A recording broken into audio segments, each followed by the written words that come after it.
好，欢迎大家回到 L'Associée Indigo 频道。我们要测的主题是2024年第一季的桃花运如何，也就是前3个月1、2、3月的桃花运哦。那之后我们会有另外一个主题，就是2024年第一季的事业财富运。那今天我们就先看桃花运吧。大家面前有3副牌组。那一样，我们用自己喜欢的方式静心，暂停影片，想着这个问题，然后当觉得自己的心平静了，慢慢睁开眼睛，面前看哪一副牌组或哪一颗水晶最吸引你，那就是给你的讯息哟。选好了吗？我们要开始解牌咯。好，选择1号牌组的朋友，你们选的是这一颗茶晶，就是烟熏水晶 Smoky Quartz。我把它放这边。首先，我们会用2张神谕卡来看一下你们目前的恋爱能量场如何，就是对爱情的能量场。所以这个环节听完之后，如果有对应到，我们就可以继续听下去；如果没有，我们可以跳出去重新选1副牌组哟。首先，第1张是 Joy is the ultimate creator。第2张 Communication 就是 communication 沟通。好，选择1号牌组的朋友，我从这2张神谕卡有感觉到几个讯息。首先，第一个讯息是某些选择1号牌组的朋友，你们是天生很会沟通表达的人。第2个是说，你们可能是最近的能量场，从以前到现在遇到的人事物，让你们有一些领悟跟修炼，所以最近的能量场是一种很注重沟通。你们现在要寻找的关系是可以沟通的，或者是你学会了如何在关系里面沟通表达。第3个能量场是，所以我刚刚说第一个是天生很懂得沟通，也可以说是天生很喜欢跟人家说话，然后用说话来表达你的想法。在爱里面，你也很需要有这种对方要跟你聊得来的特质。那第2个讯息就是某一些朋友是目前最近才开始学习到说沟通表达很重要，开始知道怎么表达，然后也开始知道怎么跟你的另一半用沟通的方式相处谋合。第3个讯息是我觉得大部分的1号牌组的朋友应该是属于比较内向者，当然也有可能有些是偏外向的人，然后最近开始做一些瑜伽冥想修炼，然后开始向内去倾听自己的内心，往内去寻找自己的快乐，而变得比较内向。但是大部分的朋友应该是可能是天生属于比较内向，然后你们就是一种通常不太喜欢说话，你们喜欢说话，但是不会说太多，然后常常要感觉让你们想要聊天，也就都是那种跟很亲近的人，跟你很信任的人，你才能聊天。所以你要寻找的另一半是那种你可以很相信，你可以跟他合得来，一拍即合，会让你一直想要跟他聊天的那一种。你们是会在自己爱的人、自己的伴侣面前很愿意去卸下心防表达自己的人。但是整体来说，1号朋友的能量，你们目前的能量就是一种很愿意让自己静心，你们是比较喜欢独处，或者是最近才学习到原来独处是一种快乐。而当你们感受到这种宁静的能量，你们就会首先你们很愿意去，如果你们真的有在做冥想的修行的话，你们会去主动去冥想，是因为第一个要静心，第2个是你想要听到一些灵感，所谓的第6感知觉，也就是你的高我跟指导灵告诉你的讯息。你们可能部分1号牌组的朋友在追求这一块，想要听到宇宙高我跟指导灵给你的讯息。当你们最近，也建议你们如果有任何的疑虑，不管是任何的事情，事业上或爱情上、人际关系上，不知道怎么处理的时候，你都可以去冥想，或者是做瑜伽，让你慢下来。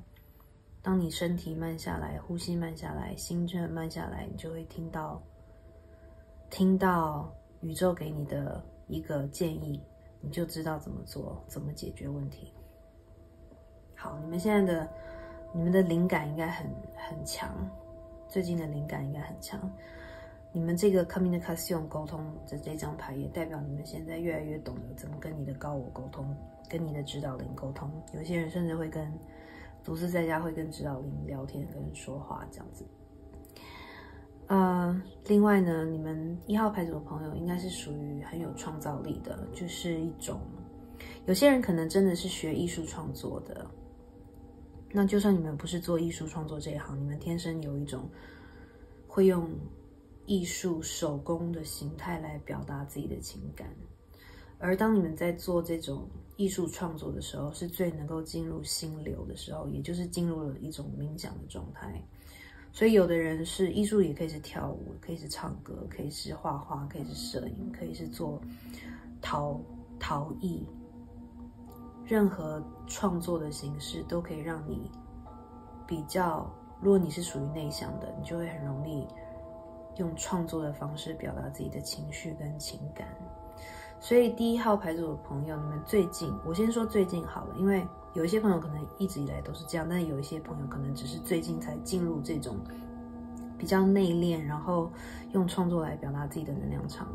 所以你们最近的能量场就是，我觉得恋爱会激发你的创作力，恋爱会激发你的 joy， 你的喜悦。Joy is the ultimate creator。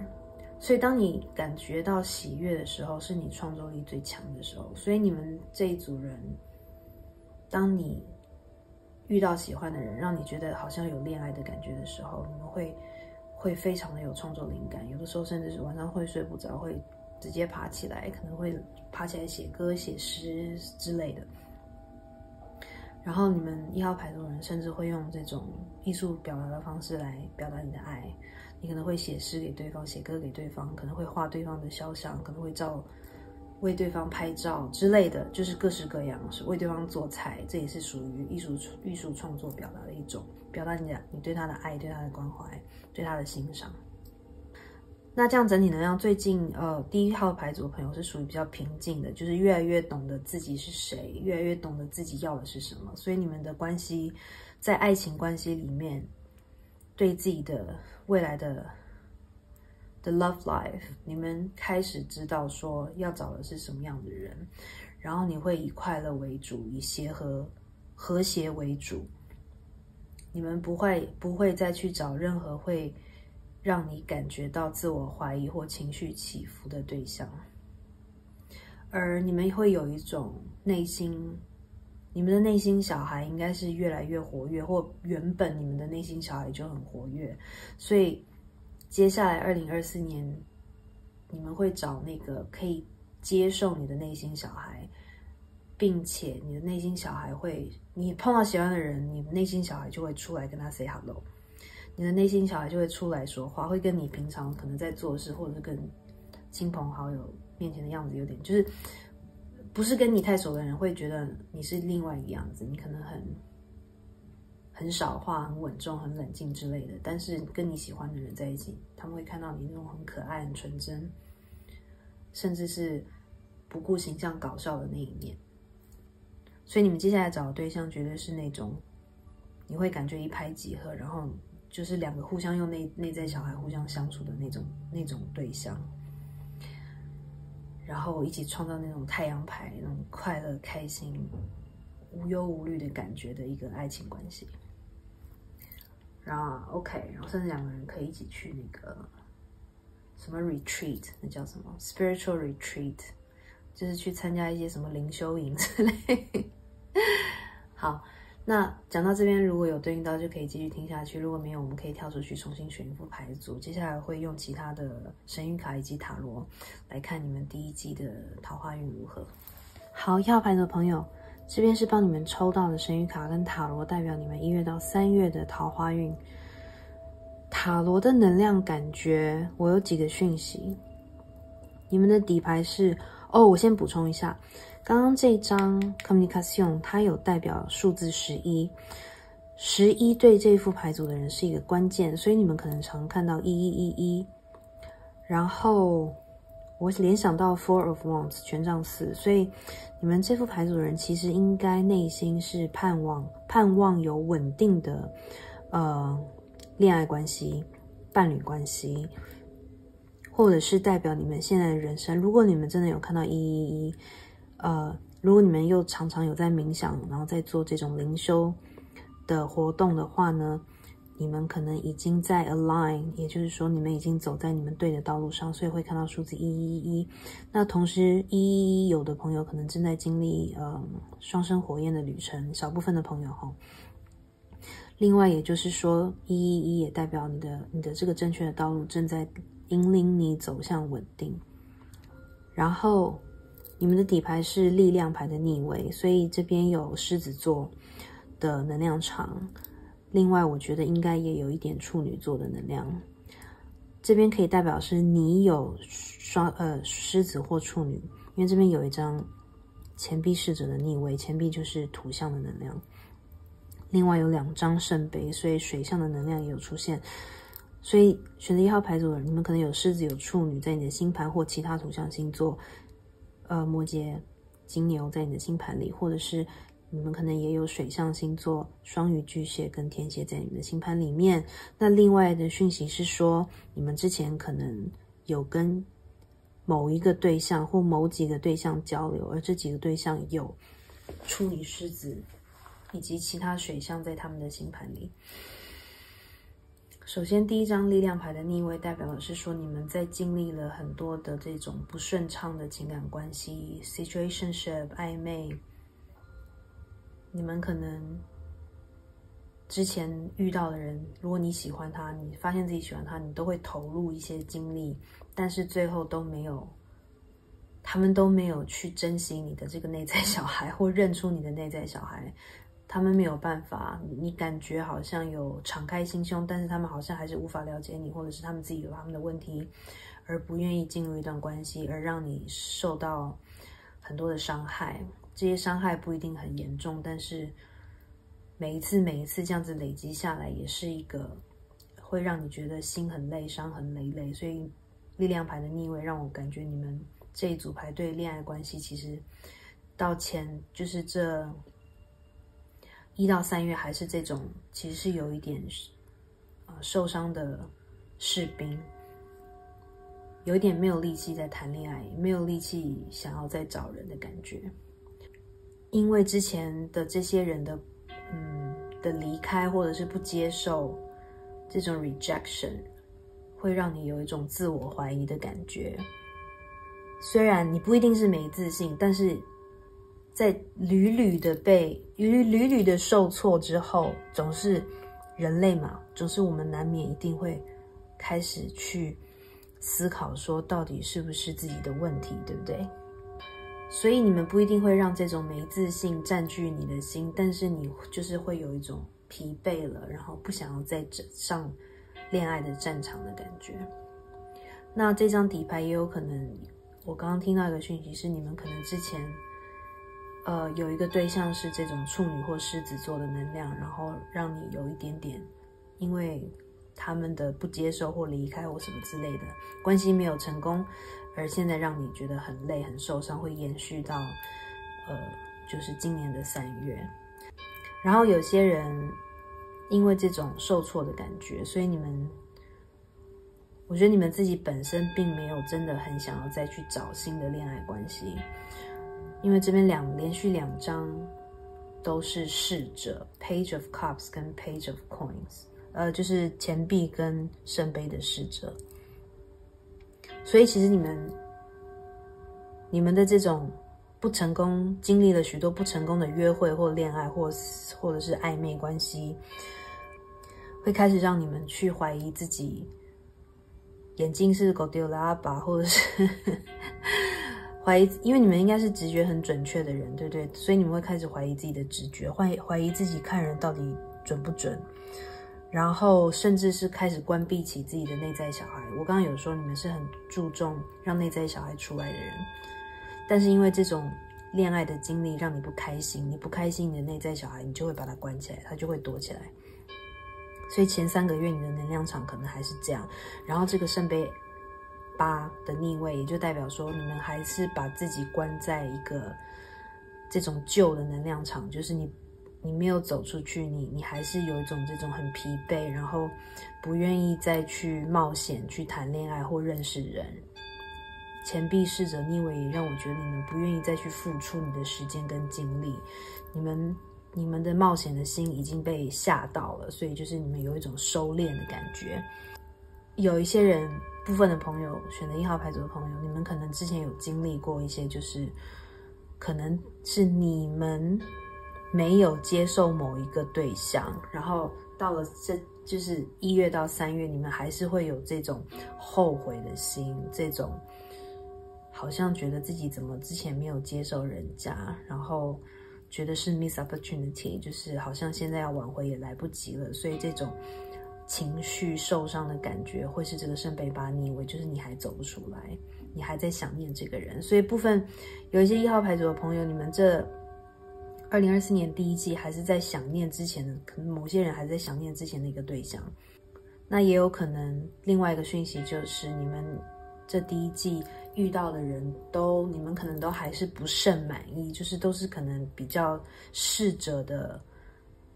恋爱经验不是很足够，或者是年纪比你年轻，或者是他们的内在，就算他年纪跟你差不多或比你大，但是让你感觉还是逝者的能量场，就是一种不成熟，不懂得去在关系中付出或照顾或支持对方，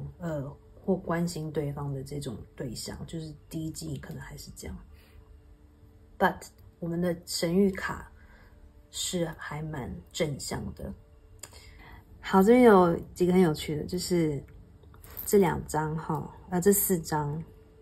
第一张这个浪漫神谕卡说 soulmate 灵魂伴侣。Your soulmate is already with you in spirit. Believe this and they will manifest physically. 所以1号牌组的朋友，你不用担心，你们可能真的是有灵魂合约的。那你呢？如果现在还是单身状态，你的灵魂伴侣已经在等你了，而你可能隐隐约约也知道，一直都知道想要找到这个人。你知道想要找到这个人，是因为你真的会跟这个人相遇，不用怀疑自己，好吗？然后很神奇的是，这个完全不同的神谕卡出来说 ，Keep an open mind， 保持开阔的心。Your soulmate 又出现了 ，may differ from your usual type and expectations。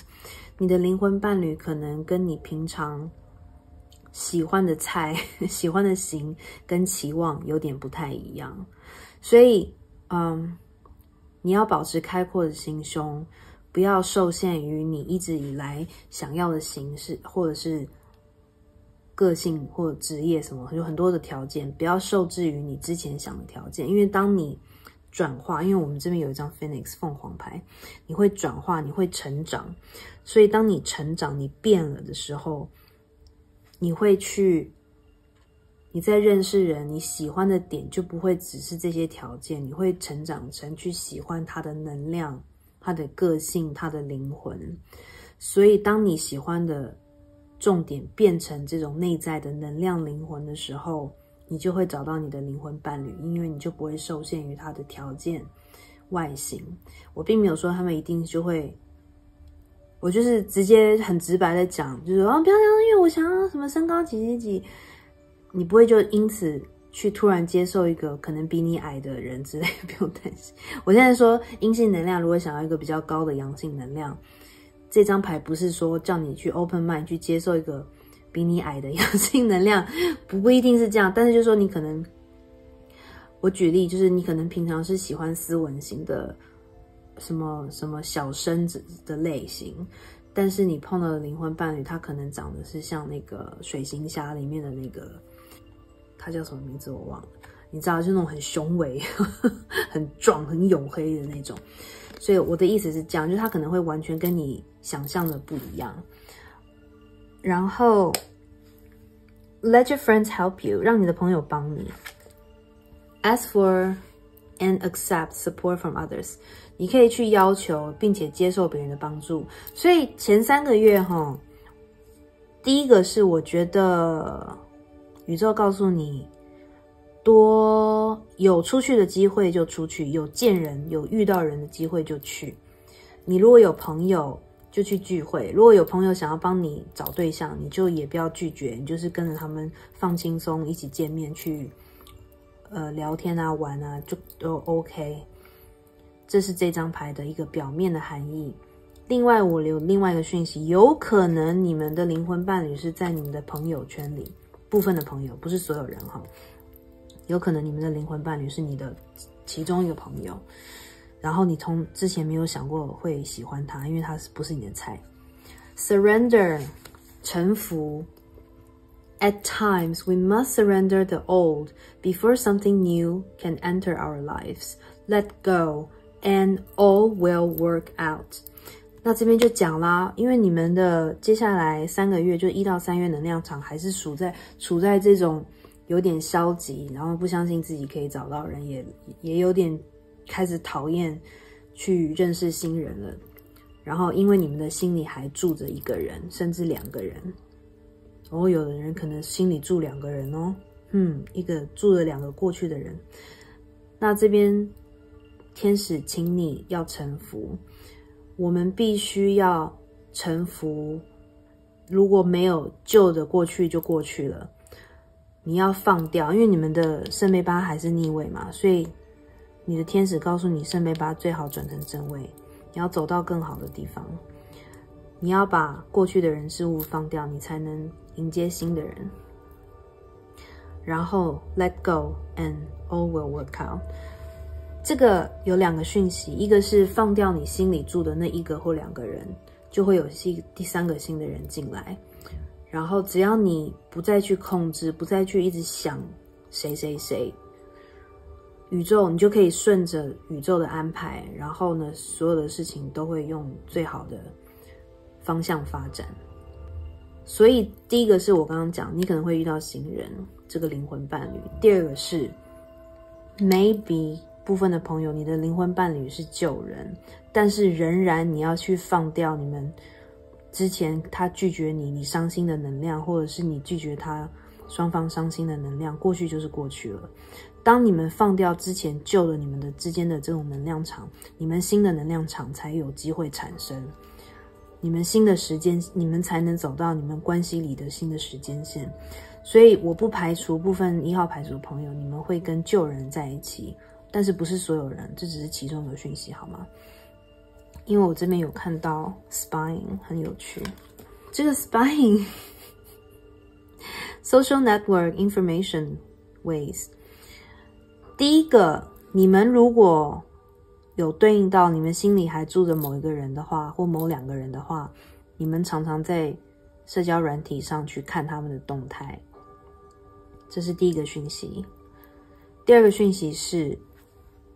接下来第一季1到3月会有一个人常常在 spy 你 ，because 这边有一张 ball， 蝴蝶结 ，you are highly thought of， 你常常会被人想念。所以你们虽然自己恋爱能量场并没有很积极，但是不是代表你桃花运不好，你还是会被人家欣赏，还是会有人注意得到你，甚至是旧人会一直想着你。所以这个旧人，我也不排除他是你的soul mate，但是不一定啦齁。反正就是会有你已经认識的人常常想到你，或者是新认识的人常常想到你，然后你常常会被 spy， 就是你的桃花运都是，你们第一季的桃花运还是比较隐晦型的，喜欢你的人还是处在暗处去观察你是谁，看你的动态，好吗？就是比较不会直接出来跟你表明态度的一个能量，暗桃花的意思。Possibilities 机会可能性 free-spirited adventure risks 这边我看到是可能真的有宇宙要你鼓励你出游，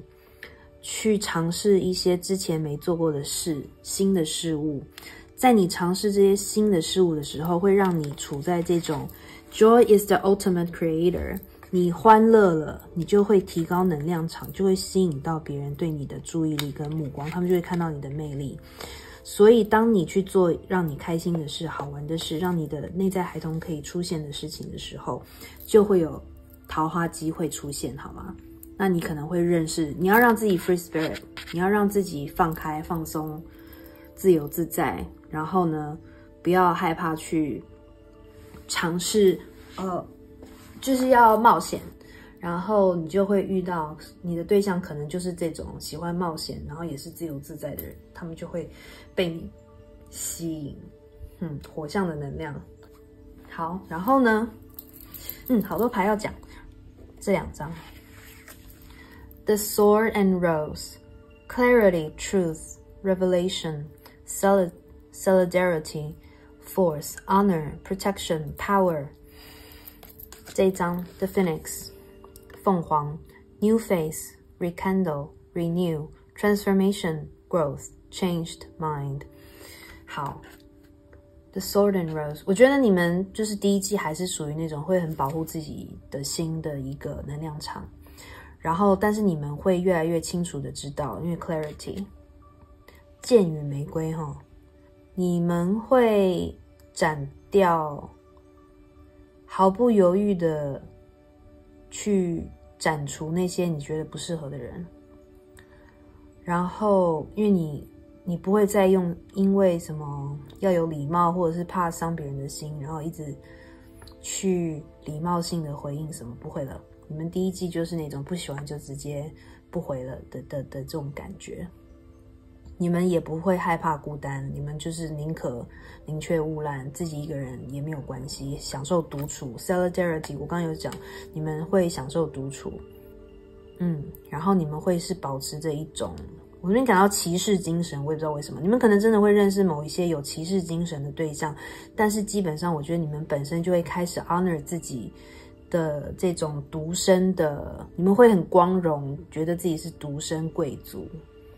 并且会保护自己这种单身的宁静、美好跟平静、平衡感，不会随便让别人来扰动你的情绪跟生活。因为 The Phoenix， 因为你已经转变，你是浴火重生的凤凰，所以如果你们愿意放弃过去，就是说臣服宇宙给你的安排，你就会开始迎接新的 phase， 新的阶段。Rekindle 是有一点 reconciliation renew， 这边是你自己跟自己的 reconciliation， 你自己的重生，新的自己会在这第一季出现，你成长，然后你已经不会像以前一样，你以前是怎么对待情感对象、喜欢的对象，你现在会完全不一样，180度大转变。第二个 Rekindle 这边的出现，当然也有可能这个 The Phoenix 这个凤凰牌代表是你跟某一个人的关系会 renew， 但是不是，我觉得不是所有1号牌组的人，某一些1号牌组，如果你真的1月到3月有跟某个旧人的关系重新展开转变，欢迎回来在留言处跟我们说好吗？好，这边tea leaf卡刚刚有bow对不对？就是 bow sorry， 这个蝴蝶结，然后第二个是 bread 面包。Period of prosperity and abundance， 你们1到3月不管怎么样都是一个很 abundant 很丰盛的状态，你们是一个很多收获很丰盛的一个时期。他这张 tea leaf 画的不是很好，每次我看到这张牌，他明明讲的是丰盛，是面包在飘香，有没有刚出炉的面包，但是都让我看起来，因为它用绿色很像发霉。但是它这个 bread 就是说你的财运应该不错，然后生活会很开心很稳定，收入可能很稳定，所以可以让你出去玩。那就是其实没有人，我觉得你也不会觉得怎么样。如果你有资金可以多出去多出游就多出游，因为你会认识人，甚至会有艳遇。我觉得 hat 帽子 you will be playing a different role， 你会扮演不同的角色。这边我跟这边一起讲，这边有2个头部饰品的牌卡出现，一个是帽子，一个是 crown 皇冠。Honor and respect will come to you。荣耀跟尊重会走向你。所以我觉得第一个我读到的是说，你们的虽然在读桃花运，但是我觉得你们1到3月会是属于一个很稳重，然后呢，你会开始你的事业有所成长或成功，你可能会升职升官，或者是你会就是转变一个角色，那这个角色是让你会受到大家的尊敬尊重的一个新的职务跟角色。那有些人我不知道，虽然你在读桃花运，可是有些人可能会当妈妈或当爸爸，你们可能是单亲妈妈或单亲爸爸，所以你们会转换一个新的角色，然后受到大家的敬重。那或者是就是这个 crown 也就是职业上的一个升等的一个感觉。另外我读到另外一个讯息，就是有一些人可能在看 The Crown， 就是那个 TV show 皇冠，然后有连续2个帽子，很多跟头有关的东西。你们因为现在是冬天嘛，好，第一个小讯息是注意头部的保暖，第二个是你们可能会有一个人是很爱戴帽子，然后他很崇拜你，可能你会1到3个月有一个人很崇拜你，然后他还是有人是从事做帽子行业吗？我不知道，或者是你们很喜欢，好，因为我觉得跟头饰真的是有关系，所以1号牌组的朋友，你们可能很喜欢戴头饰、戴帽子来当造型的一个部分，要么就是你们这第一季会认识一个人，他很崇拜你，然后他是喜欢在头部做一些装饰。OK， 喜欢戴帽子之类的。然后另外注意，你们认识的人会有 B 开头、H 开头或 C 开头在他们的名字里面。然后 S 跟 P 也稍微注意一下。好，接下来我们来看一下宇宙对你有什么建议。OK， 好，那个有4个建议。第一个是 movement， 动态。Inspiration is drawn to motion， 灵感是会被动态吸引，所以你们1到3个月，如果你们要桃花运的话，要动。所以刚刚有讲 possibility， 你们要动，你们要出去做一些活动，或者是外出去运动，或者是去健身房，或者是去学跳舞课，或者是去跳舞都可以。你越动，就越会有灵感跟好的能量场。跟别人的注意力，你在动，你们可能有的人喜欢跳舞，但就多跳舞。当别人看到你的时候，你就是你的这个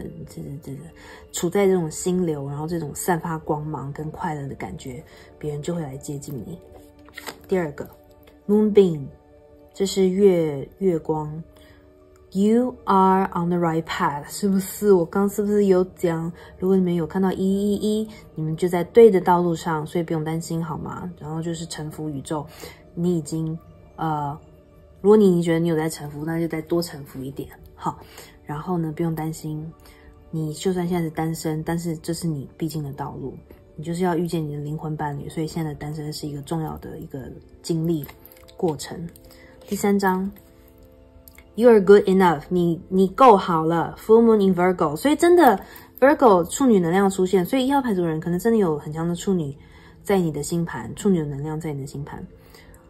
你不要怀疑自己，你真的很好，好吗？你很美，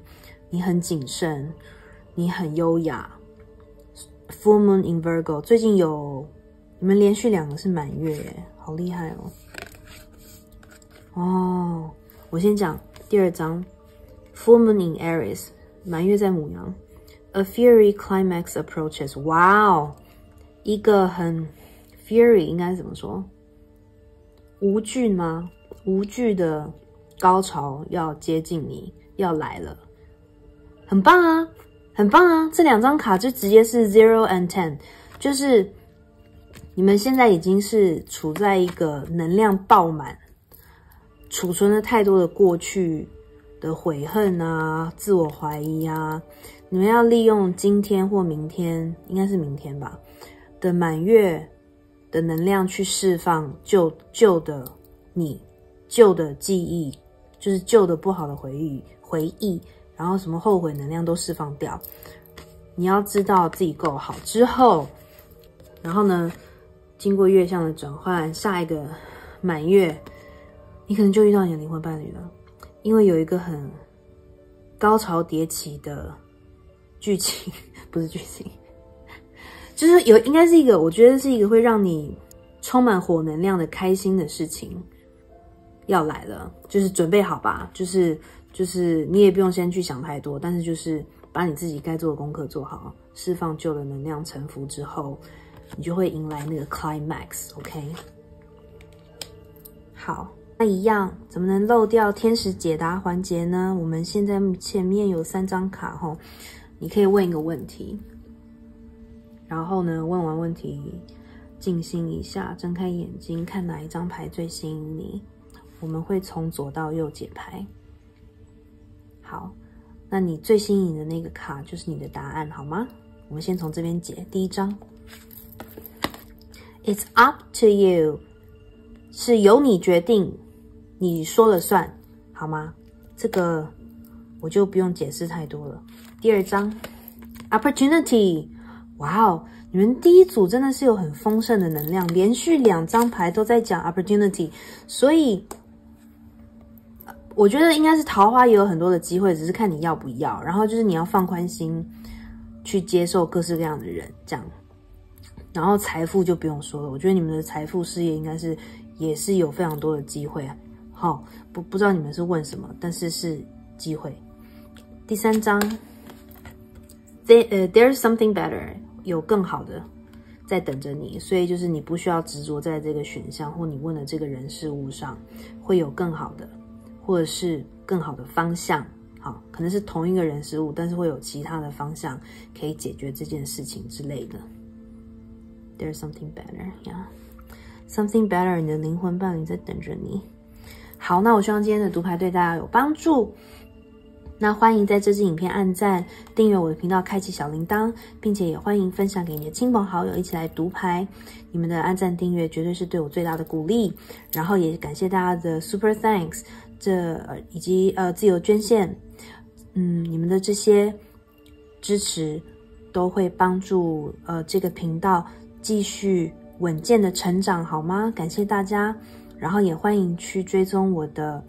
Instagram 老 Soci Indigo， 在上面我会po每周塔罗运势以及不定期不同主题的塔罗运势。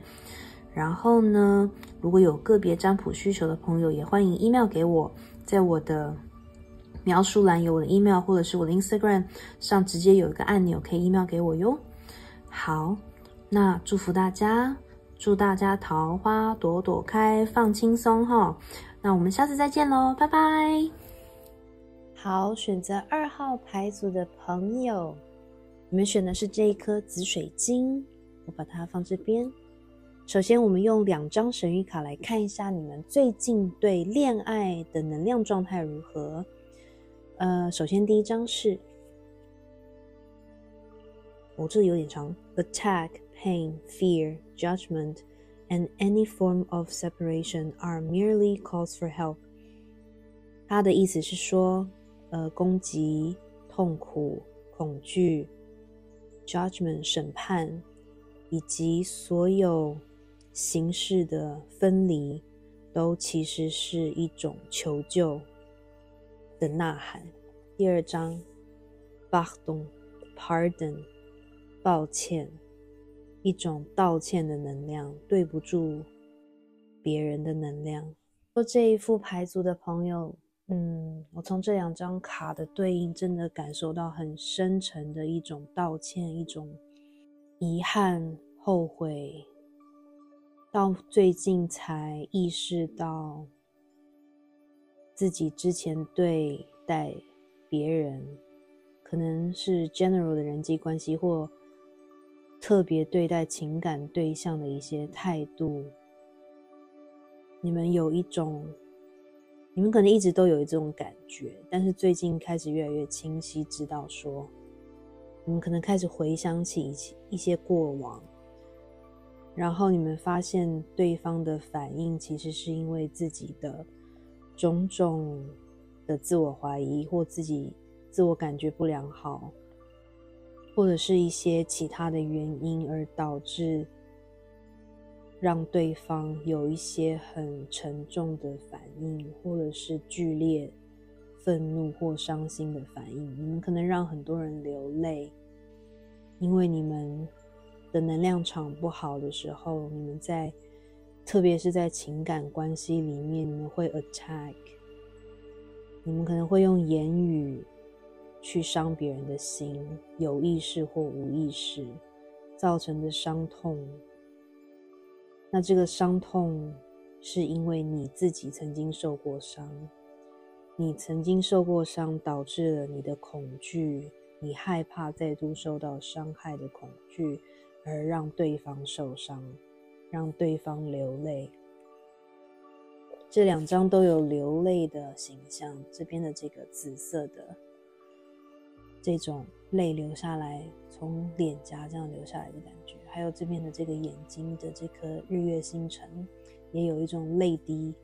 下来的感觉。然后你用双手去承接对方的泪水，去承接你觉得有的时候上天可能在为你哭泣，为了你这种没有办法自我控制的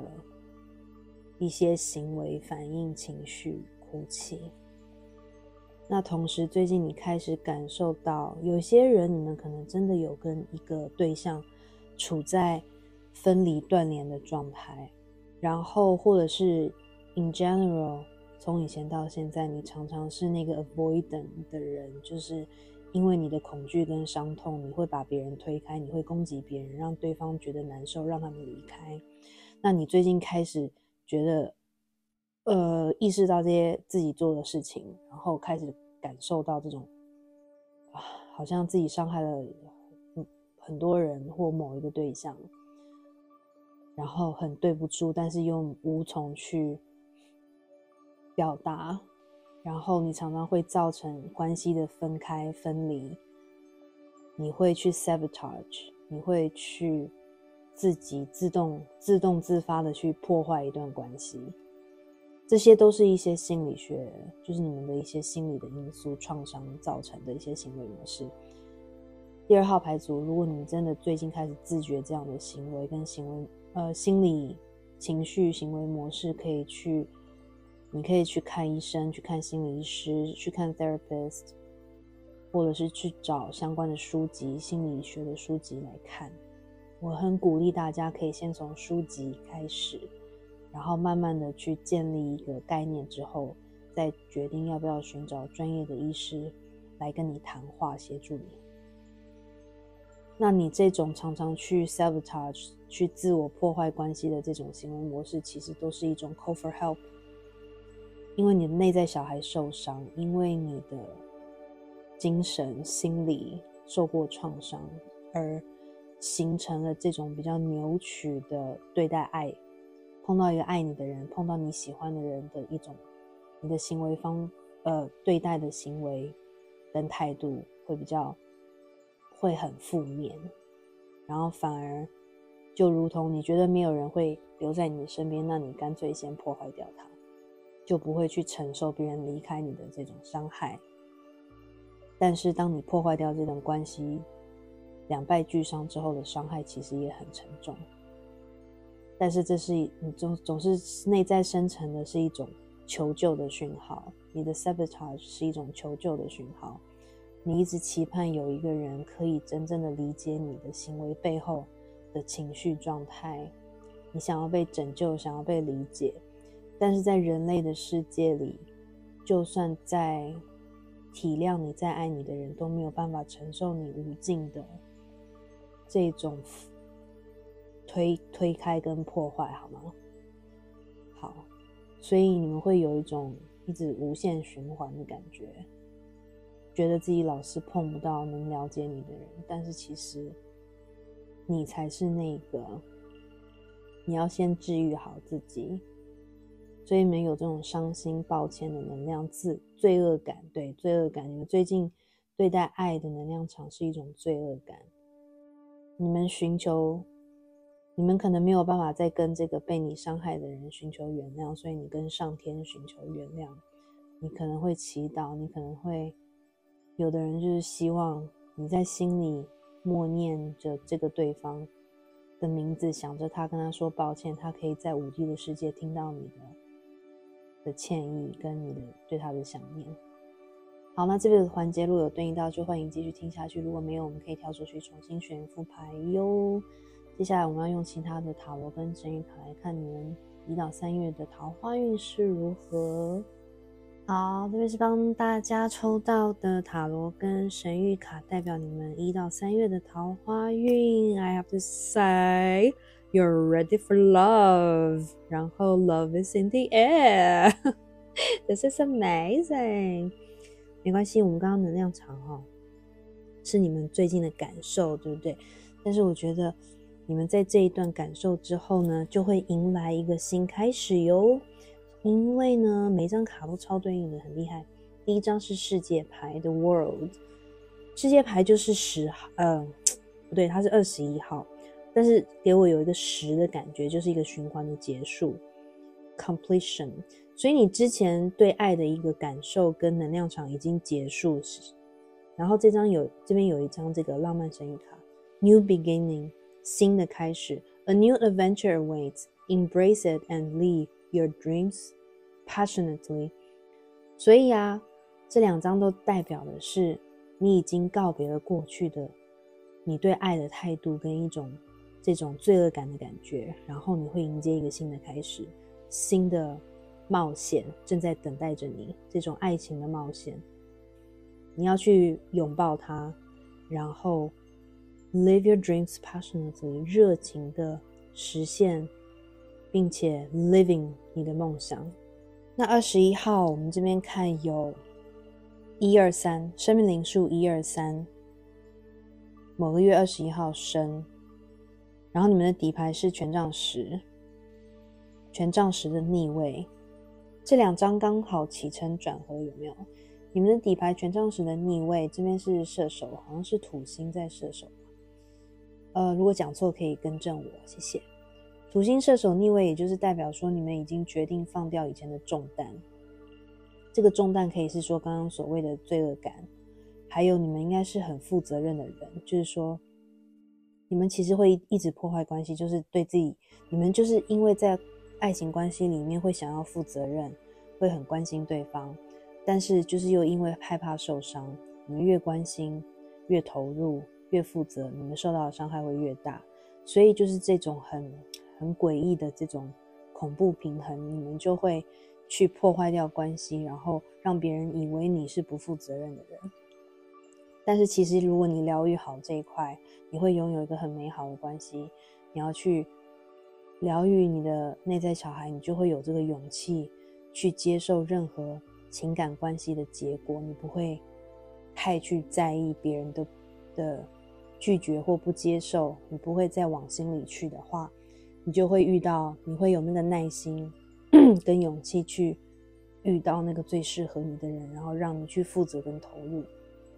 所以我的意思是说，这边权杖10的逆位，也就是你可能会放掉以前这种心理上的重担，不是说你不想负责。maybe 有部分的朋友，少部分2号牌组的朋友，你可能是一直以来在感情中太负责，然后你可能1到3月想要休息一下，你不想要再这么把这种对对方的关注都对情感对象太过关注，想要把重心放在自己身上也是有可能的。但是大部分我觉得你们会摆脱掉以前旧有的那种比较 negative 负面跟沉重的能量场，因为你们第2张是很可爱的圣杯侍者。圣杯侍者就是一种你准备好了，你好像一个崭新的出生之犊，在爱情的市场上重新开始，拿出这种很新很崭新年轻的能量，想要去迎接情感，然后你们会开始拥抱这种有希望有创意好奇心去对待任何碰到的情感对象，你们也拥抱任何的可能性。那另外好，我先把第3章讲了。但是你们第3章是这个宝剑骑士的逆位，它是双子座的能量我讲一下哈，世界牌好像是固定星座的能量，狮子天蝎，狮子天蝎水瓶吗？跟金牛是不是？然后圣杯侍者是水象星座，双鱼、巨蟹、天蝎的能量。那这边这一张是风象的能量，特别是双子座。那另外还有天秤跟水瓶。你们就算2024年新春冬天结束，春天要开始，你们有一种要准备在爱情市场重新展开新生的感觉，但是你们还是会比较处在一种 holding back， 不会再像以前那么莽撞去联系他人，或者是冲得太快。你们可能会多想一下，再决定要怎么跟对方沟通，或者是继续联系。但是这一张也是有，这是我感觉的，但是他这一张的牌卡其实是说鲁莽，然后有一点 aggressive， 要怎么说，侵略性有一点强。所以部分的朋友，一个讯息是我刚刚讲的，你们会 hold back， 不会再太快的去马上一直跟人家讲话传讯息给对方。第二个讯息是有可能因为你们重新开始在爱情市场去寻找对象，然后你们可能会有一点，因为你们是侍者，比较年轻的能量，所以有可能会稍稍有一点点的鲁莽、莽撞、粗鲁，或者是侵略性很强。好，那这边还有另外一个讯息，如果你们选择2号牌的朋友，部分的你们心里有一个人，你可能会丢掉，你可能之前没有接受这个人，你们发生了一些事情，处在分离的状态，然后你可能会终于体悟到对方的感觉，想要放下重担，就是这种不让自己去接近对方的重担，你想要有一个完美的 closure。 那这个 closure 可能是说，反正你就是好啦，直白的讲，就是你们第一季可能会跟这个心里想的人重新去和好，因为圣杯侍者有一种复合的能量，所以如果部分的朋友你们是心里有人的，你会想跟他们复合。然后呢，这个人有可能是双子座，那他也有可能有水象在他的星盘里，那你也有水象在你的星盘里。然后这个双子座它呈现的能量可能会是还是有一点点的hold back， 可能没有办法马上接受你的和好，就是你可能要稍微耐心一点，努力一点，去让对方不再生你的气的意思，因为他可能会言语上还是会有一些对你的不满之类的。但是呢，我们从神谕卡来看是很美好的，因为很有可能，我还是从2个方面来讲，你心里没有对象的人，你第一季绝对会遇到爱，你会碰到一个让你心动的人，因为第一章就是 romance Cupid's arrow strike， 然后更巧的是 romantic feelings， 有没有超对应的浪漫的情感，浪漫的感受。 Your feelings are real and worth exploring， 你的感觉是真实的，值得你去探索，所以你们一定会遇到一个让你心动的人，让你有恋爱的感觉的人。这边有一个 retreat， 而且你认识这个人之后，你可能会跟他去旅行。我这边看到很多旅行的能量，又有山，又有大象，又有海豚retreat 就是退隐呀，你们可能会2个一起去乡间去度个小假然后什么的，度过2人很浪漫的2人时光，然后远离尘嚣跟其他人的感觉。 It's time to disconnect from the world， 你们会恋爱，然后会跟这个人一起躲起来，就是朋友家人都联络不到你们2个了，因为你想要2个独自相处这种感觉。是时候跟世界失去联系就是一个很浪漫的感觉。然后 new beginning， 有没有新的开始？那另外一个方向去，如果是你们心里有人的，有可能你会跟这个你心里的人复合，然后重新激起，你们两个会结束掉之前这种不和谐的关系，然后有一个新的能量场的开始，重新连接，重新拥有这种恋爱的感觉。然后你们两个可能真的会一起约去旅行，可能会上山下海，可能会去 hiking 去健行，可能会去海边看海豚因为这边有山有海。大象是一个远行的能量，那个等一下我来解释。然后 healing 跟 chasing 这是什么？所以你们第一季2024年一开始的第一季，你们就是会开始疗愈。你们这个疗愈的过程就像这个 elephant 一样，是不会结束，是一个很长久的过程。但是因为你们疗愈的不错，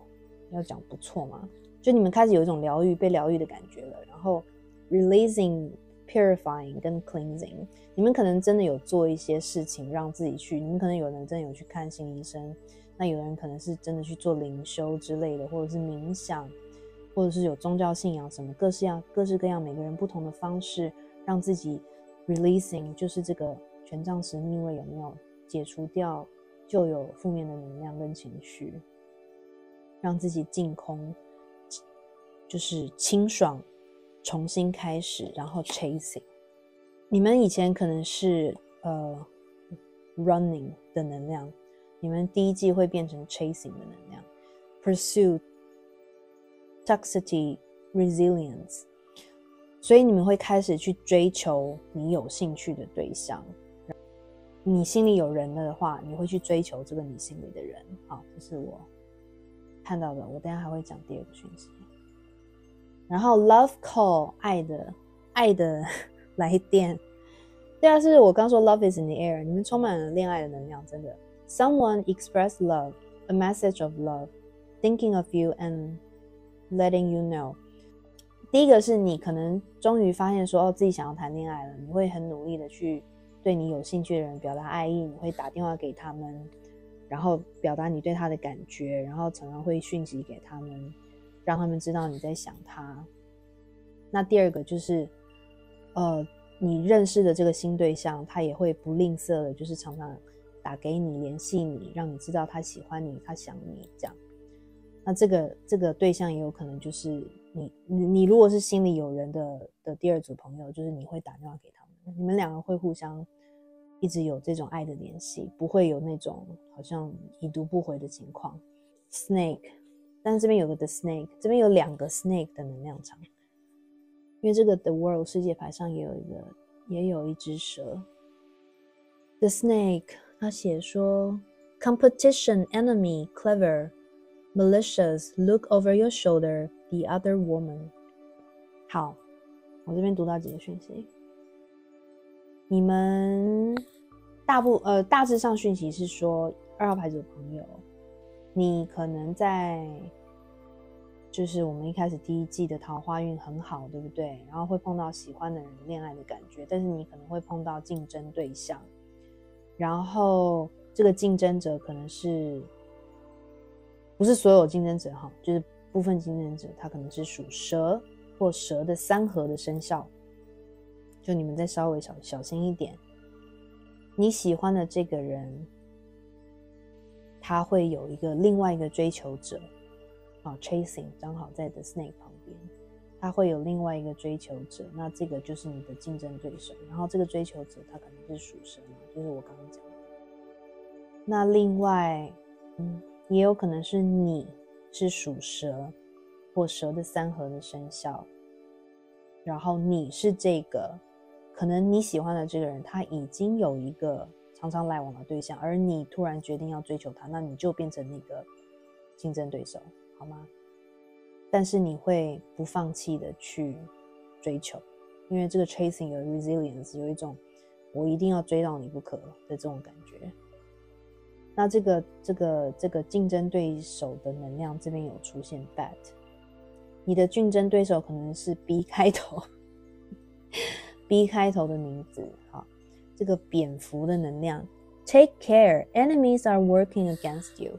所以你的竞争对手可能会说你的坏话啊，就是他可能不认识你，但是可能就是会大概感受到你的存在，然后会讲一些话，对你们的你跟你想追的人的关系会有一些不好的影响之类的啊，你们就自己小心一点就好。Hills 山丘 ，obstacles to overcome， 所以第一季桃花运，如果你真的遇到喜欢的人，或者是你跟你这个心里想的人，你们之间的连接可能就是没有那么容易很顺畅什么，他就马上就答应你跟你在一起，你可能就是要越过重重的关卡，但是是可以 overcome 的好吗？因为如果真的是因为这个关卡有可能就是这个竞争对手的关卡，那当然还有一些其他，比如说个性上谋合的关卡，或者是时间对应不在一起没有办法约会的关卡，各式各样的关卡。还有就是如果是心里已经是认识的人，那你要让他原谅你的关卡也是有可能。然后再来就是我说践行的能量，你们两个可能会去践行。Elephant 大象 A long journey either physical or mental， 一个长途旅行，可能是实际上体力的长途旅行，或者是心灵上长途旅行， will leave you wiser at the end， 会让你在旅途的终点感觉到变得更有智慧。所以我是觉得大部分的人，你们可能真的会有实际上的长途旅行，跟这个人一起去旅行，然后这个旅行的过程会让你学到很多可能跟对方的相处，或者你对爱的体会，反正会最后会让你变得更有智慧，看清楚，就是更清楚的看事情。Dolphin 海豚 Financial gain usually coming from something you did in the past， 这个是财运，所以你们第二组跟第一组有点像，虽然是在讲桃花运，但是你们第一季的财运应该也不错，所以会得到一些你之前做的事情，然后现在因为这件事情而得财，所以可能是投资，有可能是你是 content creator， 那就是你在 social media 上放的内容会开始赚钱，大家自行对应。那你可能有房地产，然后终于已经之前投资的房地产已经开始赚钱，可能出租出去了，卖出去了之类的。然后 dolphin 就是一种在海边戏水的能量，也是一种恋爱的能量。所以我刚才说你可能会跟你喜欢的人去海边去旅行去践行。好，然后我们来看一下有没有什么宇宙对你有什么建议。First time 太神啦，总是给很对应的卡牌哟。这边是这4张是你的高我以及指导灵给你的恋爱爱情运的建议，跟爱情有关的建议呀。第一个 Witch's hat 女巫的帽子，好可爱。Express yourself, share your gifts with the world， 你要表达你自己，并且跟世界分享你的才华跟才能跟 talent。 所以某部分选择2号牌组，你可能真的是女巫，你有女巫的体质，萨满的体质，或者是你常常有在做一些仪式，显化仪式之类的，那你的显化能力应该是蛮强的。另外你应该有很多的才华，那你可能这些才华都没有表达出来。所以一个讯息是说，你们宇宙高我鼓励你在这新的一年一开始，你要开始学习表达自己，你可以展现你的才华给世界看到，在 social media 上，或者是在你喜欢的人面前多展现你自己的才华，多展现你自己的好在哪里，不用害羞，不用害怕别人怎么看你，好吗？因为你的才华是绝对值得被发现，而且是会让人家对你刮目相看，然后更发现说，原来你是这样的人哦，不要太隐藏自己。然后第二个 True North， 我刚说女巫，你们可能有一些人真的有一些超能力然后每个人超能力不一样，大家自行对应。然后 True North， 真实的北方True North 就是一种也是一样表达真实的自己的意思，你的这个方向这叫什么？指南针，指北针，绝对要就是要做自己，真实的自己，要站稳这个脚步，什么都要以真实去出发跟回应。Stay true to yourself. Yeah, stay true to yourself. 对自己要诚实面对自己的意思。你们可能之前没有诚实面对自己，现在新的一年开始要诚实面对自己。然后蛇的能量又出现了，所以我真的觉得2号牌组可能很多朋友你们属蛇或蛇的三合，然后还有我觉得蛇有智慧以及欲望引诱的象征，所以你的智慧就是你真实面对自己就是一种智慧，这是第一步。再来你的桃花运也是充满了欲望，所以你们应该是1到3月是很热情澎湃的齁，你知道我意思，跟你喜欢的对象会有很多的呀。好，然后呢这一张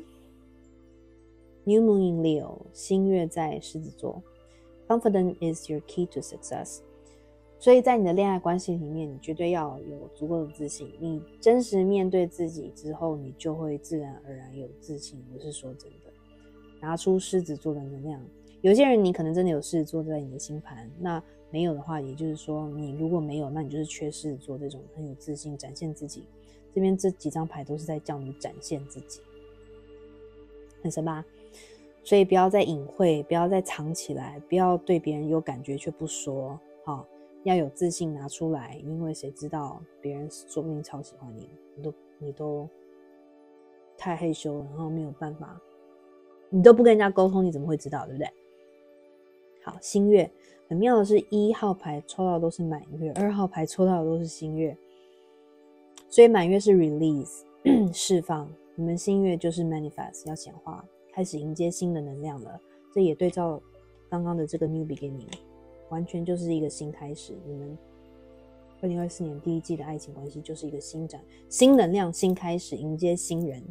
或者是旧人，但新能量场。第二章 A new romantic cycle begins， 是不是一个新的罗曼史不是新的浪漫的循环要开始了？新月在天秤座， New beginning New beginning， 你们的指导灵一直在强调 New beginning， 是不是很兴奋？我都觉得为你们兴奋。还有你们这个新的循环开始之后，记得要平衡，一定是要互相平衡给予的关系，好吗？你们要稍微注重这一块，不能有不平衡，就是什么谁表达太多谁表达太少，谁给太多谁给太少，时间什么的都要互相平衡给对方。那可能狮子座天秤座会在你的星盘，或你认识的那个人有狮子或天秤在他的星盘里。还有最后一个环节，好，我们最后一个环节怎么能漏掉天使解答呢？那你们现在可以心里想一个问题，可以暂停影片，然后慢慢的静心之后打开眼睛，看前面哪一个牌组最吸引你，那就是给你的答案。我们会从左边开始解牌。第一个答案是 It's up to you， 由你决定。这张牌在第一组有出现，你说了算好吗？所以这个问题跟第一组的位置好像也一样， Up to you， 你决定就好了你决定的就 OK。 第二个答案 Success， 成功，这边有感觉你要追谁一定会成功，我觉得一定会被你追到，所以不用担心。不管，那你如果不是问，你是问其他问题，反正就是正向，非常正向，你一定会得到它。第三个答案 Remain positive， 你要保持正向的能量，因为我觉得其实2号牌组你们整体的第一季桃花运非常的正能量，而且充满粉红泡泡，所以绝对不用担心。你们虽然最近能量场感觉很抑郁，然后都是自己给自己的压力啦，但是你们已经要迎来新的开始，新的好的开心的能量，真的 Remain positive， 真的很多好事要来了，尤其是爱情桃花运上，好吗？然后呢，祝大家成功追到你的心仪对象谢谢大家今天的收看，然后希望今天的解牌对大家有帮助。那欢迎大家在这支影片按赞，订阅我的频道，开启小铃铛。你们的按赞订阅都是对我最大的鼓励，以及你们的互动都会帮助这支影片传播给其他需要的朋友哟。也欢迎分享给你的亲朋好友一起来读牌。然后另外呢，也欢迎追踪我的 Instagram Associate Indigo， 在上面我会 po 每周塔罗运势跟不同主题不定期的塔罗运势。然后如果呢有个占需求的朋友，个别占卜需求的朋友，也欢迎 email 给我。我的 Instagram 上有一个 email 的按钮，或者是我这支影片的描述栏下方也有我的 email。然后再度谢谢大家的鼓励，以及任何的捐献跟 super thanks， 你们的支持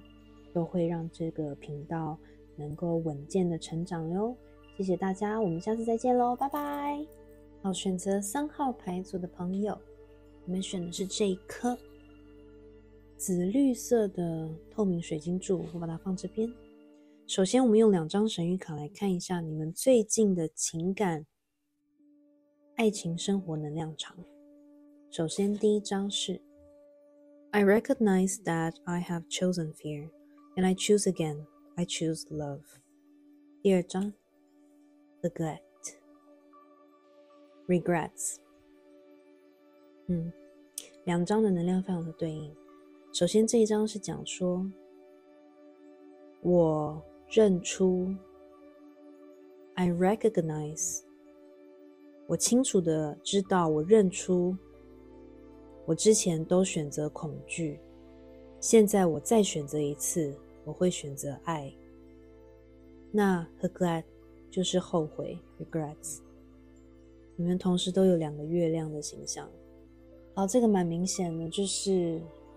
选择3号牌组的朋友，你们最近可能经历了一些情感关系上面的不和谐跟甚至分离的情况。但是我觉得你们可能一直以来个性，因为你们小心翼翼，因为你们思考，你们常常太过用脑袋去思考跟抉择情感关系。为什么常常需要用逻辑思考决定情感关系？因为你们害怕受伤害。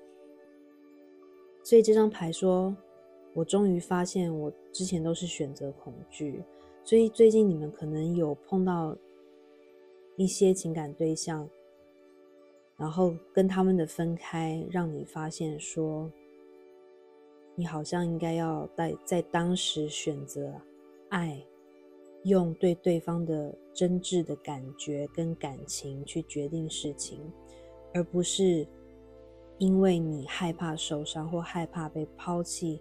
或害怕对方离开你，任何各式各样的害怕，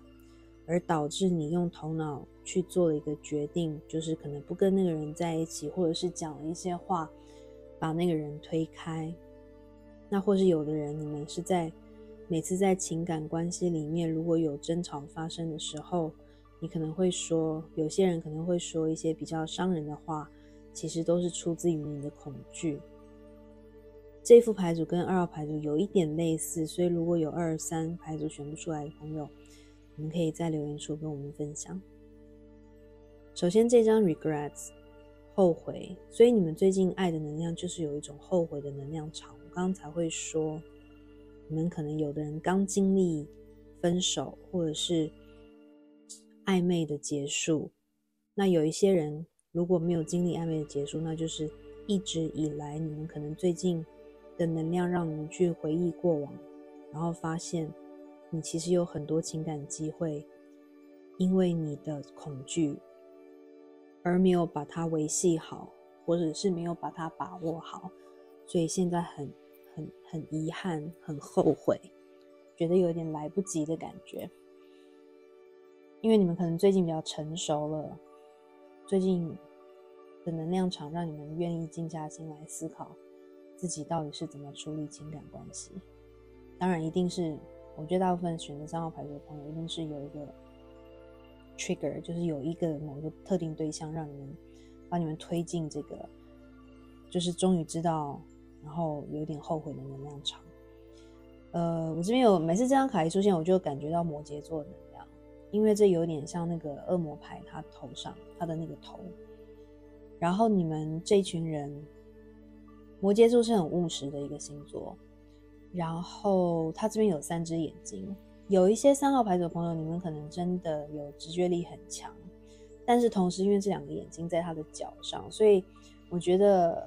你们可以说是很 spiritual， 或者是说你们比较看高处，所以很多事情低处你看不见，也就是说你可能只会往你的目标去看，然后很多接近跟你最近的人事物你反而看不见，选择不看。所以因为这种习惯会让你失掉很多机会，或者是没有发现爱你的人，或者是你的亲朋好友对你的爱跟关心你没有去重视。然后再来就是这也可以，我都会解牌，就是部分的朋友你们可能有一点点骄傲的特质，你的个性里面就是讲白就是眼睛长在头上这样。但是因为骄傲是因为你觉得很多事情在你这个角以下的角度都不值得你去关注，因为你可能觉得不重要，你觉得自己要达成的那个目标最重要。所以在情感关系里面你们也有这种倾向，你们可能有的时候在情感关系里没有去付出时间或者是注意力给对方，因为你都是眼睛看着远方，可能是自己的功成名就，或者是你会说我是为了他想要有一个很美好和谐富裕的关系，所以我要努力工作或怎样。不管你怎么告诉自己，反正你在当下都没有去看见这个人对你的关怀或求救。那现在你们的能量场就是这边有3滴眼泪，让我感觉到这种宝剑3的能量，就是很伤心很后悔，然后但是你们又很固执，所以你们的固执会让你们没有办法去，如果你们真的有一个对象让你们现在处在这种很伤心后悔的能量场，你们的固执又让你没有办法，固执又加思考过多，因为害怕做错决定，你们 always 害怕做错决定，就会失去很多机会。包括现在也是，如果你真的有个对象，你的怕失去就是怕受伤，怕被拒绝，怕对方的态度之类各式各样的恐惧，让你没有办法重新联系对方，跟他去和好或道歉或听他怎么讲，所以你有一点把自己关在这种伤心的能量。我这边也有感觉到宝剑9的能量，但是这边我觉得你们已经有点开始知道说这张是紫色，紫色就是直觉力，你的直觉，你的高我有在给你一些讯息，叫你现在是时候要改变，要选择爱。你如果爱这个人，你如果真的对他有感觉，你不应该一直用你的脑袋限制你，不应该这么固执，因为我们通常固执保护自己都是我们的自尊 ego 造成的一个，它可以是保护，但是也可以是一个诅咒，也可以是一个伤害你的一个源头。面子不是一切。那如果讲到这边我要讲这张的页数是120，所以12月生的人或者是生命灵数123的人可能会选择到这一组，或者是你想的对象是生命灵数123或12月生。好，那到这边如果能量场有对应到，就欢迎继续听下去，如果没有的话，我们可以跳出去重新选一副牌哟。好，这边是帮大家抽到的关于你们1到3月的桃花运。你们有一点二元性，你们可能常常有内心在打架的情况，有一个恶魔跟天使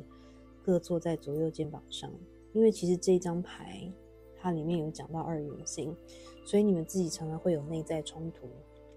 而你们的这种内在冲突不确定性会让你也会影响到你的人际关系OK， 也就是情感关系。所以这边有整个2个不同的情况，但是我尽量尽我所能解释，我也会把它合起来解释。我觉得当你们的被你们喜欢可能有点辛苦，因为你们常常变来变去，对方会因为你们一下想要跟他在一起，一下又觉得想要自由这样。首先我要说，你们选的3号牌组有很重的射手座的成分，在你的星盘里面，你们连续出现2张是射手，一个土星射手，一个月亮射手，另外还有水象跟风象。第一张是圣杯8，这个是土星在双鱼的能量，然后呢底牌是那个水瓶，是水星在水瓶吗？就是宝剑6的能量。如果你们没有很重的射手星座在你的星盘的话，那就是在1到3月你们会有这种土星在射手跟月亮在射手的能量。土星在射手是一种沉重，就是权杖10嘛，是一个很沉重、压力很大、背负着责任的一个能量场。所以我觉得你的桃花运是一种，你好像虽然这边有 flirt 就是调情，但是你好像并没有太大的能耐去很放松的去认识新人。你可能还是会认识人，但是我觉得你大部分的时间会放在其中某一个特定的对象身上。另外就是你的事业跟赚钱。这边还有一张 fire， 所以你们的火象星座真的很强。选择3号牌组，你们应该就是火跟水的结合，可能有一点点的风。好，整体能量上，你们1到3月会 walk away from something。这个圣杯8是离开，前往，通常是说前往一个更好的地方。move on， 继续往前，离开一个旧的人事物，离开一个旧的 cycle， 一个关系，一个情况。你们正好底牌是宝剑6，所以我这边有很强烈的感觉。我先从，如果你心里真的有想了一个人，你可能之前跟这个人有一些争执，然后把他推开，现在很后悔。你们1到3月可能还是会经历，第一个讯息说你们还是会经历这场分离 separation 分离的情况。那有一些人，你们如果是还在处在一个情侣伴侣关系里，1到3月你可能会跟这个人分手，或者是协议先分开一阵子，所以会有 walk away 这一段关系的情况。那另外那个讯息就是你这个 walk away， 如果你有心里特别想一个人，你可能会就是离开，你觉得这个人可能不会原谅你，没有希望了，你就会 move on， 前往一个新的，去迎接，去认识新人之类的。你想要 walk away 这种后悔的能量场，但是你其实1到3月压力还是很大，因为有权杖10，就是这个人对你的影响力好像蛮强的，你还是会有那个叫做什么后劲啊，就是这种跟他分离之后的那种后劲还承担在你的肩膀上。那另外一个就是他下面刚好有一张 career 事业，所以你可能1到3月会比较注重你的事业跟赚钱。所以事业赚钱这种追求财富，如果你们有摩羯座的话，这种追求财富的能量会比较是你1到3月的重担，你比较没有心思去谈恋爱，或者是你把对这个某个特定对象的注意力转移到关注在你的事业跟财富上。第3张权杖9，我觉得部分的讯息是说，有一些人你可能还是不会放弃的去跟你心里想的某个特定对象去做一个处理，去做一个努力，但是呢会很累很辛苦。一个是跟你这个特定对象，如果你想要和好，你一定要花心思跟时间，对不对？你要去 fight for it， 然后同时你可能又要忙你的事业，又要分时间给对方，所以你1到3月可能会很累很辛苦。那如果你没有特定对象，你是完全单身的话，你就是还是会有一种很保护自己，然后你会在自己周围筑一道墙，所以就算你去认识新人，别人也很难走进你的内心，你还是有一种怕怕的感觉，会保持一点距离，然后观察对方，不会随便让人家进入你的世界，或甚至到你的家之类的。如果有人去表达对你的兴趣，你都会用这种有点怀疑的态度，然后先就是会慢慢来，不会太快的让对方接近你，因为你的内心还没有从之前的这种遗憾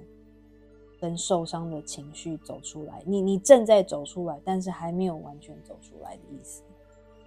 然后这个 separation 分离嘛，这边有一张浪漫神谕卡叫 embrace 拥抱 through each other you find the missing pieces。 这边有好几个讯息，就是说如果你心里有一个特定的人，你最近发现就是你们有的人可能会发现你还是想要他，你喜欢他，然后你发现说他是你的，他可以完整你，你们会互相完整对方，所以你很想要去 embrace 这段关系这个连接，但是你会后悔，就是因为你太晚发现了这件事情，然后你已经把人家推开了，所以会经历这种分离的状态，分离的能量场。那因为一定要分离，你就是如果你现在是处在跟喜欢的人分离的状态，那1到3月你会去拥抱他的决定，或拥抱这个现实，就是臣服的意思啦。所以你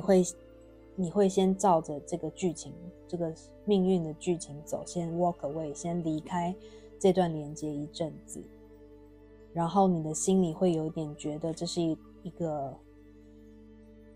第一个讯息是你觉得你们的关系是一个业力的关系，所以你没有办法忘记他，或所以你们之间会一直互相虐恋，可能没那么严重，但是就是会有这种情绪的关系的拉扯。那业力关系也有可能，有的人可能是灵魂伴侣，每个人不一样，大家自行对应。那这一张牌也是说，你们1到3月会深深的感觉到，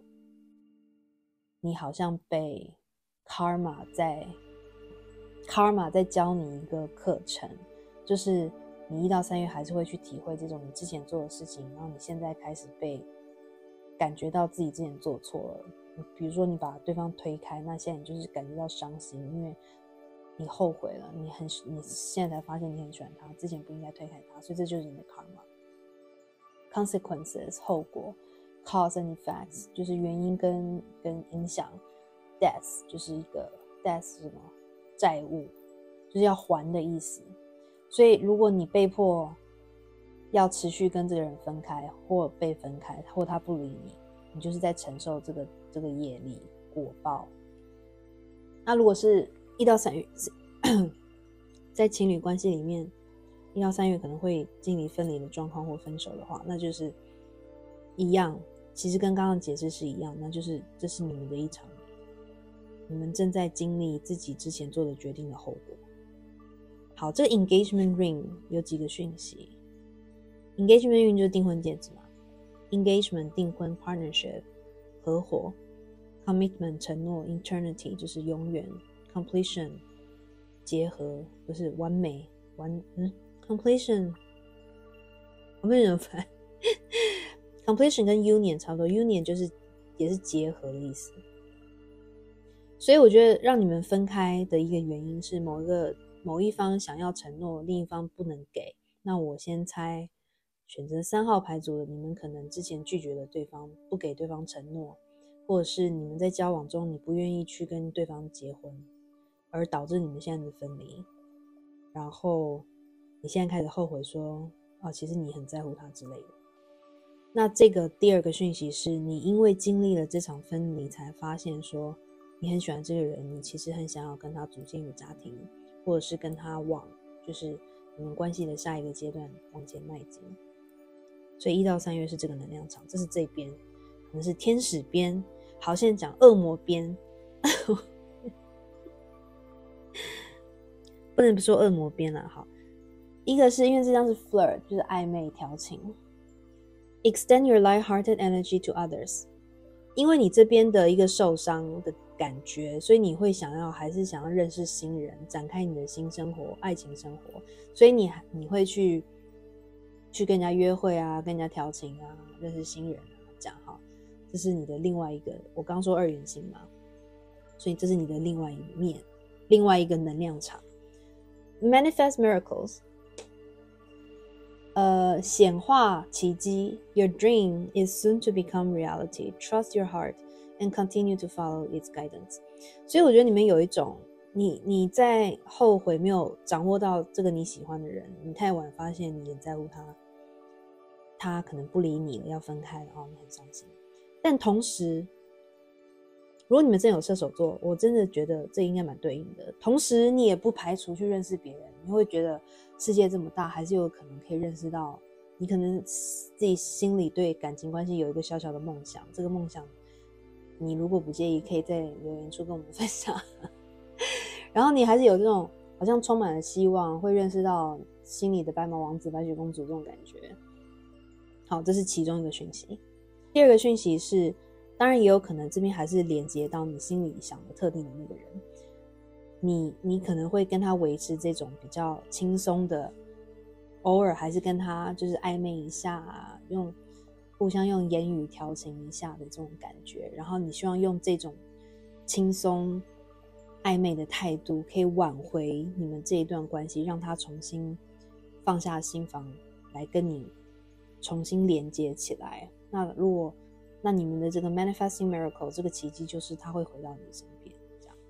好，这是第二个讯息。那我们下面这2张呢，我觉得是对应到第一个讯息，比如说 not today， 这是一个不想接电话的人，he doesn't want to have the conversation， 他不想要太 going too deep， 他不想要太深入的讨论。not dealing hurt， 不处理伤害。avoiding a conversation， 避免一场谈话，一个电话或一个人。boundaries， 权杖9，界限。still angry， 仍然在生气中。然后很妙，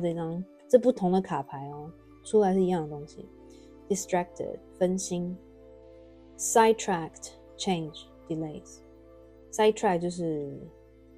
用周遭用其他的事来帮助你分心，转移注意力。 change 改变， delays 是延迟。所以呢，这2张我觉得是对应到我刚刚说的第一个讯息，就是你因为这种不想要再一直沉浸在后悔没有接受某一个人的情谊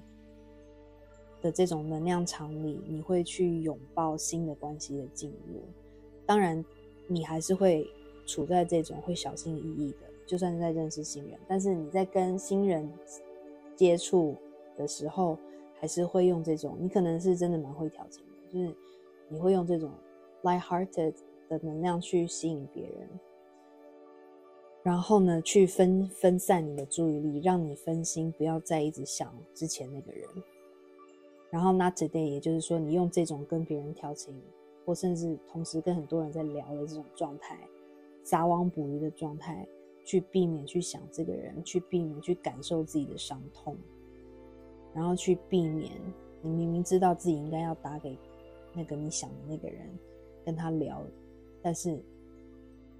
你就是一直在逃避这个状态。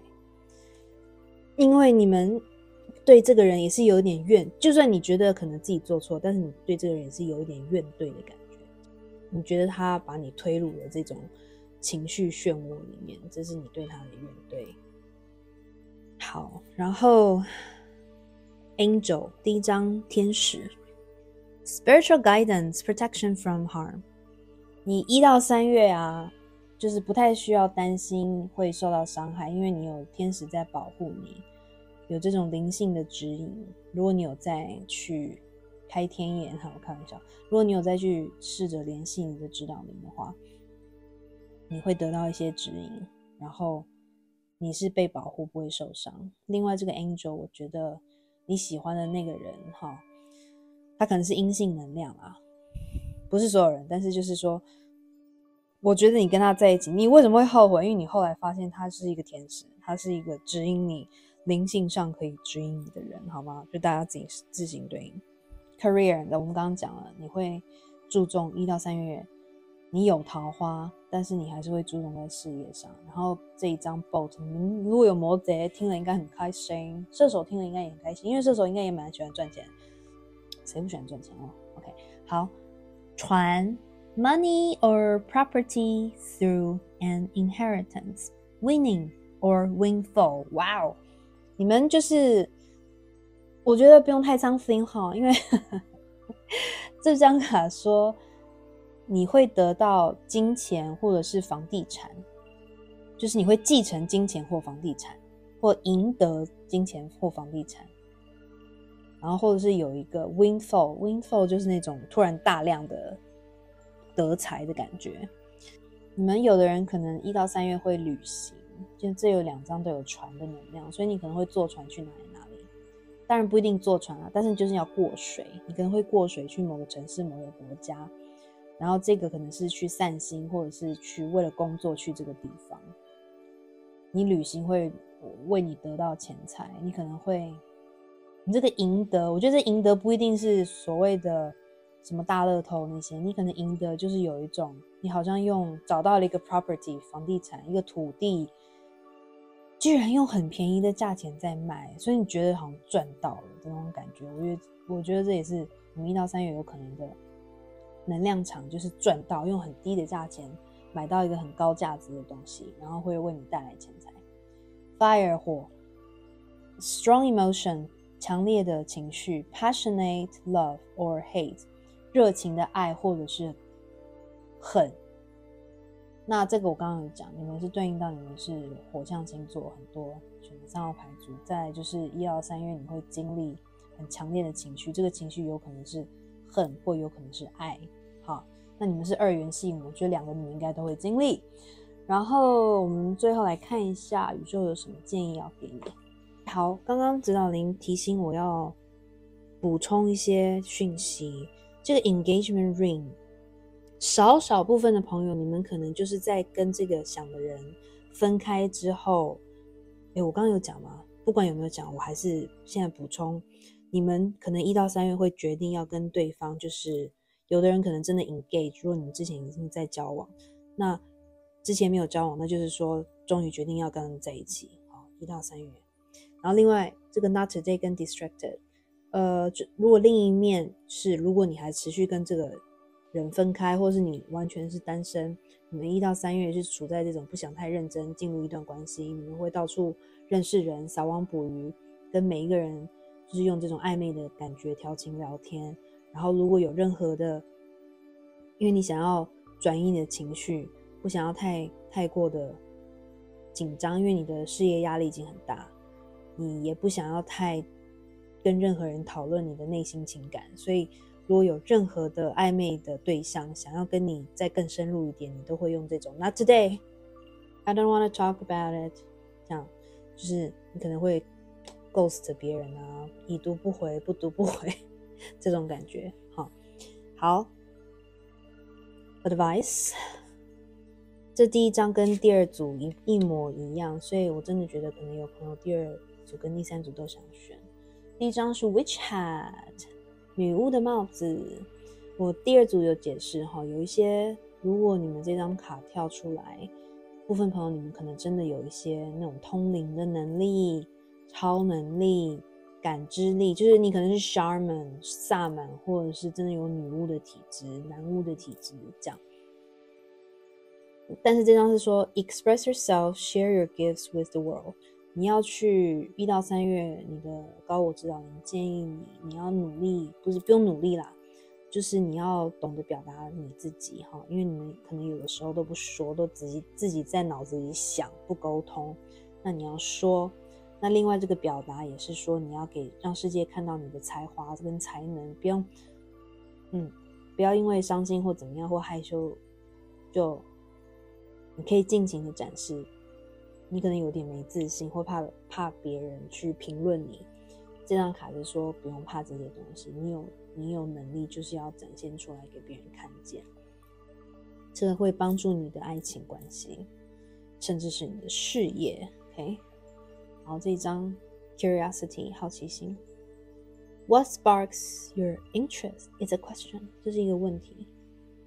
是什么让你有兴趣，让你产生兴趣？我觉得你们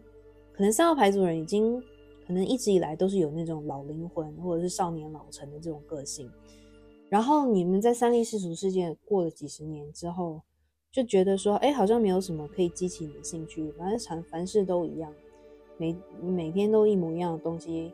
，routine 啊都一样，人类都长得一样，大家讲来讲去，爱情关系谈来谈去都是这样。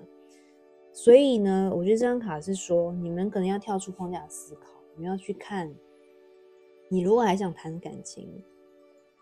是什么样的连结让你会对这个人或对这段想要跟他产生连接？什么东西可以让你的感情生活更多的 bling bling sparkles， 更多的火花，你知道吗？可以多接触大自然，或者是甚至是做一些以前不会做过的事，可能突然送人家花，突然给人家惊喜，这种感觉好吗？就是做一些为了别人做一些事情，看到别人开心可能会让你觉得开心，然后这种东西是你之前没有体验过，或者是突然跟别人告白，就做一些你以前不敢表达的。因为我觉得你们这一段3号牌组的朋友可能有一点，你们很热情，但是又很会自我纠结哈。那别人看起来就不知道你在纠结什么，然后一下冷一下热这样。好，这张 The energy is gaining momentum， 能量正在蓄势待发 Waxing moon 腊月。我们现在要满月对不对？我觉得接下来因为这2张的月相就是很对应，我们现在已经1月了嘛，接下来满月过后是新月，当新月又变成腊月的时候，就是有一种可能会有事发生，然后现在你们什么都没发生，就是因为只是在蓄积能量而已，所以期待一下，是跟你心里想的这个人呢，还是说你会认识某个新人，对，让你产生了兴趣。好，最后一张 Be bold and make the first move。 Cardinal moon Cardinal 怎么翻啊？我忘记了。他这句的意思是说要你大胆一点，去主动make the first move， 主动约别人，主动联系别人。有一些朋友你们可能还是受制于个性，或者是思考过度，或者是受制于因为之前的伤害让你不敢再去随便让别人对你有兴趣，因为不想让对方受伤，也不想对方让你受伤，这也就是各式各样的思考跟原因让你不敢主动。但是这张是说要你主动，好吗？如果你1到3月有认识什么你真的很有兴趣想要认识他的人，主动一点，不管你是男生还是女生，不管你是阴性能量还是阳性能量 ，Alright？ 那如果你是想要去跟某个人和好，主动一点，好。然后最后呢，这个环节是不能漏的啦。好，最后一个环节就是天使解答环节，一样，你们可以暂停影片，静心问你的问题，然后呢，张开眼睛，看哪一副牌最吸引你，那就是给你的答案。我们会从左边开始解牌，准备咯。第一张，第一个答案 Peaceful Resolution， 和平的解决方案，和平的结果，平和的结果。彩虹，暴风雨过后一定会有一道彩虹。所以我觉得如果你是在问跟某一个人的关系如果你们之前吵架分离什么的，天使在说不用担心，一定会有好的结果，和平的结果。也就是说不管你们是和好还是分开，你们都不会互相继续再对对方生气，就是说和平分手的意思啦或和平的又重新在一起，看你的问题是什么。 Peaceful resolution yeah， 我是觉得如果你们真的是问跟某人的关系，你们可能可以保持朋友关系，如果真的是和平分手的话。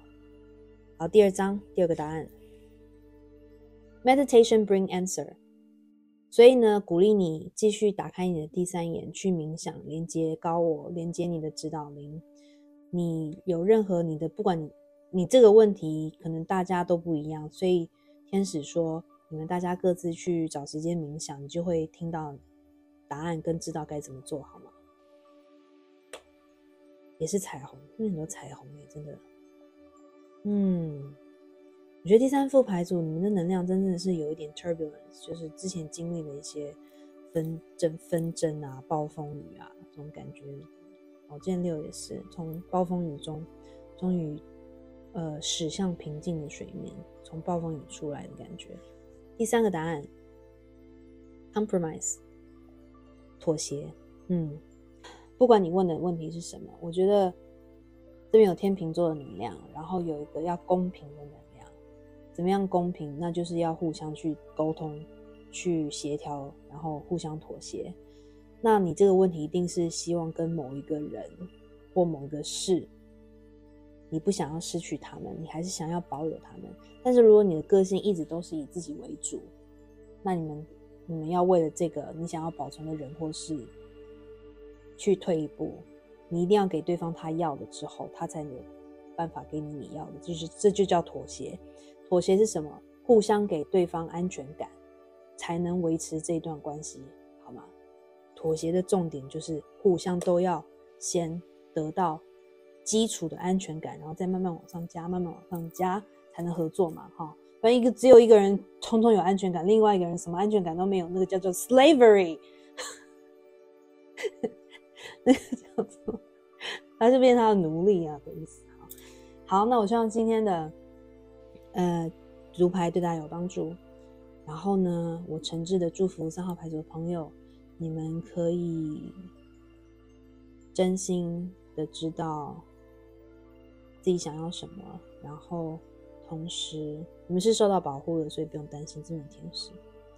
然后祝福你们有最好的结果，跟你喜欢的人或你想要的爱情生活。那欢迎在这支影片按赞，订阅我的频道，开启小铃铛，也欢迎分享给你的亲朋好友一起来读牌。你们的按赞订阅都是对我最大的鼓励，也可以帮助这支影片传播给其他需要的人哦。然后也非常感谢所有自由捐献跟超级感谢的朋友，我超级感谢大家的支持，你们的帮助都会让这个频道稳健的成长。然后呢，也欢迎追踪我的 Instagram 老少爷 Indigo， 在上面我会 po 每周塔罗运势跟不定期不同主题的塔罗运势。如果有个别占卜需求的朋友，欢迎 email 给我，在影片描述栏有 email， 或者是到我的 IG 上直接有一个按钮可以直接 email 给我哟。好，祝福大家，我们下次再见咯，拜拜。